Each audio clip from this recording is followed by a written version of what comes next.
వచ్చేసి star boy Siddhu. ఇది ఎప్పుడు better. So what ever, Siddhu Jonnalagadda.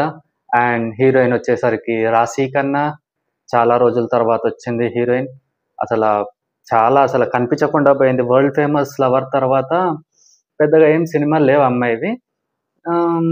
ఈ మధ్య మళ్ళీ ఇదే అనుకుంటా తర్వాత వచ్చిన మూవీ.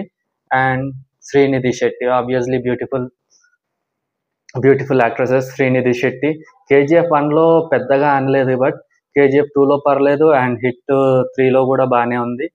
అండ్ ద డైరెక్టర్ విషయానికి వచ్చేస్తే అమ్మాయి తను నిజంగా సందీప్ రెడ్డి వంగ వాళ్ళ చెల్లెల్లాగే తీసింది. ఆ ట్రైలర్ కట్ చూస్తే మాత్రం full on toxic boy friend లాగా అనిపించాడు. And she's a fashion designer. పేరు వచ్చేసి కోనా నీరజ. ఇంకా ఐ థింక్ కోనా వెంకట్